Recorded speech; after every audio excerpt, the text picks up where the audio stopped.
So yan yung wattage niya mga idol oh. 527 watts. Ito po yung kanyang plug. Yan oh. Walang dayaan yan mga idol oh. So, yun. Good. Usapang battery naman tayo mga idol sa ating small setup. Ngayon, meron tayong load 0.6 HP na aircon, semi-inverter, naka 7 po yan mga idol, sagad sa ating setting at naka high cool. Ito po yung kanyang cable papunta sa ating small setup. Yan. Mga idol, walang dayaan yan.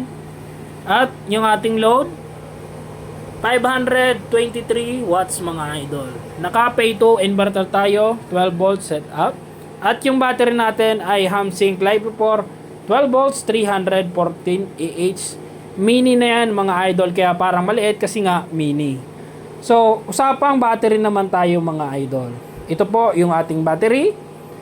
Yung lifespan niya mga idol ay umaabot ng 10 years. So, basta po may DOD tayo na 80%. Ibig sabihin nun mga idol, pag nagagamit nyo yung inyong battery, hanggang magdamag sa umaga ay umabot pa siya ng 20%, tatagal po yung inyong battery ng 10 years. So, yung 10 years na yun mga idol, after nun, bababa yung capacity ng inyong mga battery pero magagamit nyo pa rin yun mga idol. So, hindi po yan agad-agad na masisira.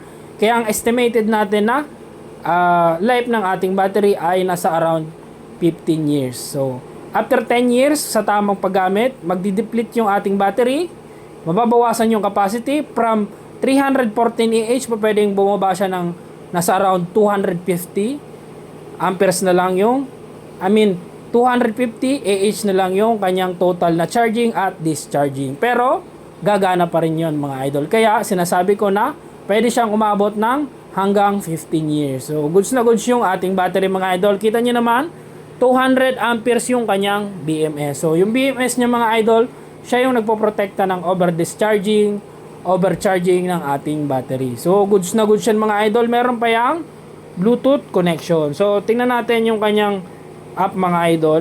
Nada-download naman yung application nito. So, pangalan niya din is Hamsync. Nasa Play Store o App Store mga idol, i-download nyo lang. So, parang speaker lang to mga idol i-connect. Isa-search nyo lang yung device, ganyan. Tapos, yan. Ko-connect nyo na. Ito sa akin. Yan, kita ba? Ito sa akin, na-rename ko na to na Hamsync 314 Ah. Pero pagka sa bagong mga idol, numbers and letters lang po yan. So, tap natin yung connect. Yan, pantay lang ng konti mga idol. So, 92% yung ating battery. Discharging tayo ng 200 watts. 200 watts lang yung ating discharging mga idol kasi may solar panel tayo na nakakabit. 620 watts na solar panel. At may MPPT tayo na nagcha-charge ngayon mga idol ng 28 ampere. So, malakas na yan mga idol yung charging niya. Ibig sabihin yung harvest nun, kinakain ng inverter at yung kulang na lang mga idol ay kinukuha sa ating battery. So, goods na goods yan mga idol. Mahaba yung ating oras ng pag-i-aircon na 0.6 HP. So, goods na goods yan. Kung gusto nyo na maaasahan na battery para sa inyong mga solar setup, mas marerekomenda ko mga idol yung ganitong klaseng battery, Hamsync LiFePort battery. Available siya mga idol sa 100 Ah, 200 Ah. So ito sa akin kasi medyo malaki yung kinuha ko. Pwede naman po kayo mag-start ng 100 Ah para matry nyo yung kung paano makatipid at makaayahay sa pag-aircon. So goods na goods yung ganitong battery mga idol. Kung gusto nyo nito, ilalagay ko po yung link sa description. Available din po yan sa 200 Ah at 100 Ah. Nakasale pa sila mga idol. So, habol-habol pa. Yun lang muna sa video na to mga idol. Kung nakatulong, pa-like and share. Thank you very much.